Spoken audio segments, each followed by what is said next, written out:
everybody. We are in a Maasai community in Mukuru village near Arusha, and I am with Mr. Kupaza. We are going to be talking to Mr. Kupaza about his organization. We are also going to make this a live case because what we are trying to do is we are trying to incorporate marketplace literacy in this community. So it's really an ongoing project.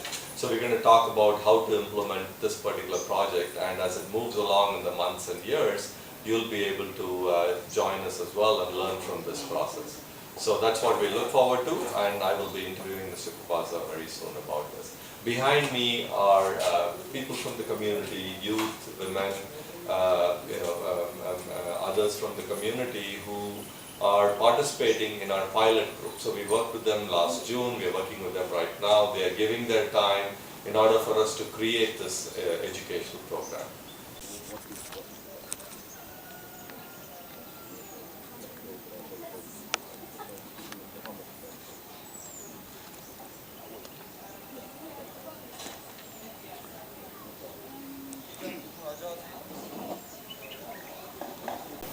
We are in the village, and this is the camp, and this is where a number of classes are held as well.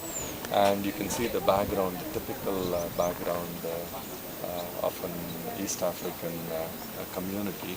You see how beautiful it is in terms of the trees and the mountains and so on.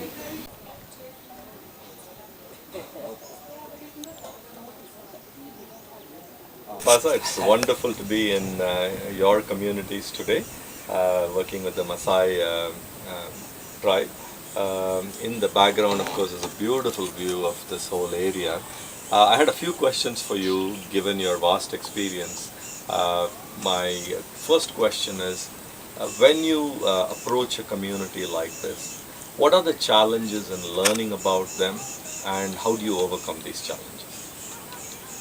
Well, let me just say that at least from the Oiko's point of view, we are not a community-based organization. Our background is conservation, and we have been working within national parks and other protected areas, mainly dealing with the wild animals.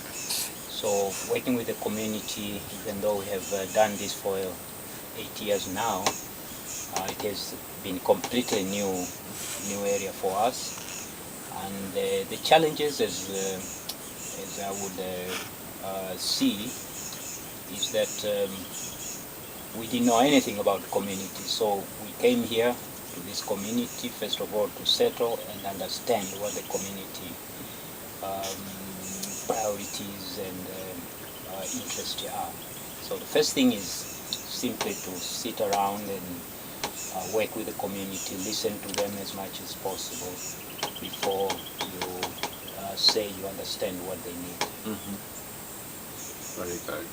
And how do you overcome this challenge? I mean, in terms of learning about the community when you really don't know anything, how do you overcome? I think the important thing is, first of all, just to believe that you are not bringing any solutions. In fact, people themselves have solutions. So the important thing is what you are bringing is an added value, because maybe you are exposed and you have other ideas. So the important thing is to first of all convince yourself that people have solutions. All you need is to see how you can complement with what they know. So it needs time. You cannot come up with the solutions, because if you come with the solutions, they may not be fitting in the environment which you're working in. You kind of answered my second question as well, which is, what are the challenges in designing solutions, and how do you overcome these challenges? The challenges in designing solutions, again, goes back to understanding what the people need. And it's very important to realize that, especially when you're working with subsistence level people, they have a lot of priorities. So time is very important, and trust, so that the community can actually tell you the exact problems which they have. One of the problems with an NGO like ourselves, we don't have control, particularly with funds. So a community may have a certain priority, but actually the sources of funds where you get the money, they also have their own priorities. So here you have a problem of trying to match what you want to do, because you know the community wants a particular problem to be solved, but the means to solve the problem does not match what the people want, because the donor or sources of funds don't match with the people's priorities. Now, in our own collaboration with Marketplace Literacy and the work that Oikos does, it's a good example of a live case that others can learn from. As you know, I was here a year ago and you gave us a wonderful overview of the community. Then I was back in June when we started doing some interviews and observations, and we also started trying out some marketplace literacy education lessons. And then we followed it up with one of our students who's on our Coursera team, Maria Jones, coming here in July and then trying out some lessons as well.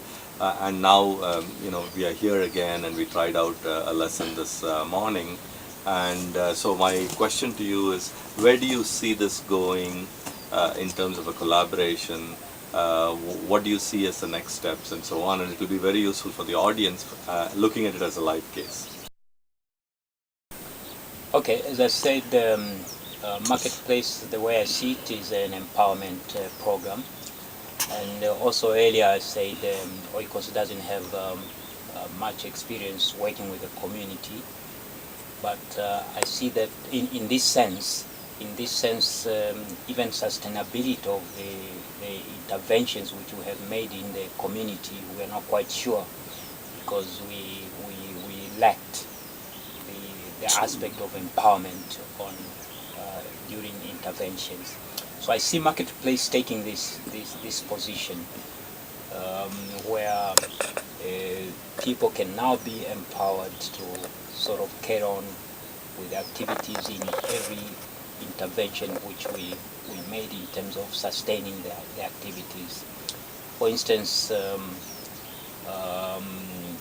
place where we are sitting right now is a community, Mukuru Training Center, where it needs to be managed by the community. Actually, this is an Oikos exit plan, because we are now starting to expand to other areas. So we need to leave this place as a community center where they can, first of all, monitor the other interventions which we have done in the area. But since we have not been so good in empowering people to manage enterprises like this, I see that marketplace literacy training can now take this position to get the communities be able to manage enterprises, and Mukuru Training Center is just one of them. As you know, we have other enterprises which we established for communities under energy, water, tourism. So I think the long-term collaboration with Marketplace can be very fruitful in this sense. It's a privilege to work with you, Mr. Kupaza. Thank you very much for your answer. Thank you.